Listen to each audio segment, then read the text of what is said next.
It's February, a month to celebrate love, and there's nothing we love more than games and collectibles. That's right, and there's no shortage of games to love this month, with huge releases like Anthem, Far Cry New Dawn, Jump Force, and Metro Exodus. We'll also take a look back at a few of last month's biggest games, including Resident Evil 2, Kingdom Hearts 3, Ace Combat 7, and New Super Mario Bros. U Deluxe. And we'll look at some upcoming games you'll definitely want to play, like Devil May Cry 5, The Division 2, Mortal Kombat 11, and Days Gone. I'm Meg. I'm Melanie. And this is GameStop TV. Let's start the show by looking at a few must-play games that released in January. First up, the latest installment in the ultra-popular Resident Evil franchise, Resident Evil 2.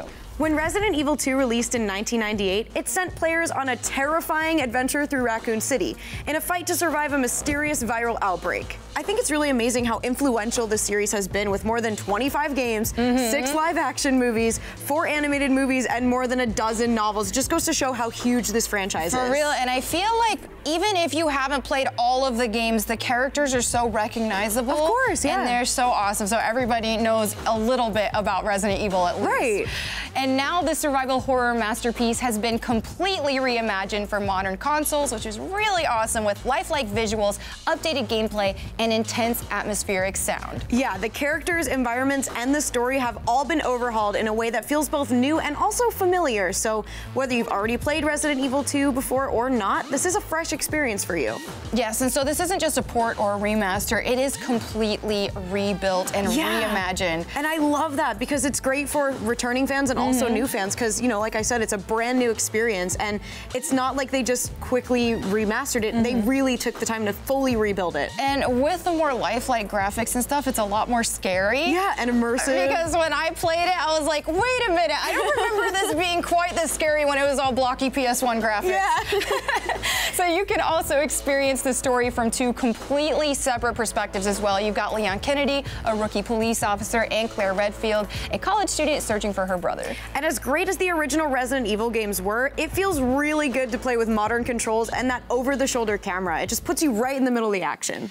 The next game we need to talk about is also part of a long-running and very popular franchise with some super die-hard fans. Yeah, I think that's maybe just a little bit of an understatement when it comes to a game like Kingdom Hearts 3. Yes, there have been quite a few Kingdom Hearts releases, collections, and remasters since Kingdom Hearts 2 released in 2005, but this is the one fans have been waiting for, the conclusion of the Darkseeker saga. The story this time around is really focused on how the power of friendship will help Sora, Donald, and Goofy save the worlds of Disney and Pixar from the darkness that threatens them. Yes, and I love seeing some Pixar and live-action Disney properties here. You know, Monsters, Inc. is my very favorite Pixar movie. Yeah, I'm really happy that Frozen and Big Hero 6 are being incorporated too, because I loved Big Hero 6 so much. So awesome. Great, all kinds of new worlds to see.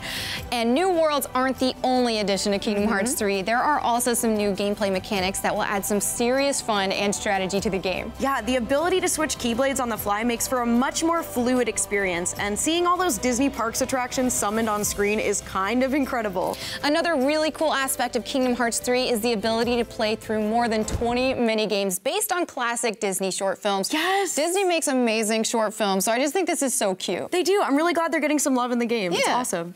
Okay, now let's explore a completely different kind of fantasy, the world of Strange Real. Ace Combat 7 Skies Unknown may take place in a fantasy world, but it features some seriously intense action and eye-popping photorealistic visuals. And it's also the first Ace Combat game on modern consoles, which is pretty exciting. Yeah. So as you battle it out in fierce dogfights, you'll encounter skies filled with fully rendered clouds that look extremely realistic, and you'll also see some very highly detailed environments. Yes, and you'll also take to the skies in a huge selection of real-world and future tech aircraft as you play through a deep and immersive story. Yeah, and one of the coolest things about Ace Combat 7 Skies Unknown is that it features exclusive PSVR missions. Yes, and Ace Combat is just perfect for VR because, like, it feels like you're actually in the skies. Yeah, like you're really a pilot. And I feel like we've been seeing so many PSVR modes being added to games lately, and it's just, it creates a whole different kind of immersive experience, and it's awesome. Oh yeah, definitely. Now, whether you're playing through Ace Combat 7's story or in multiplayer modes like Team Deathmatch, you're gonna have to have a good headset. Yeah, and when we come back from break, Melanie will meet up with a special guest to check out a brand new headset hitting stores this month.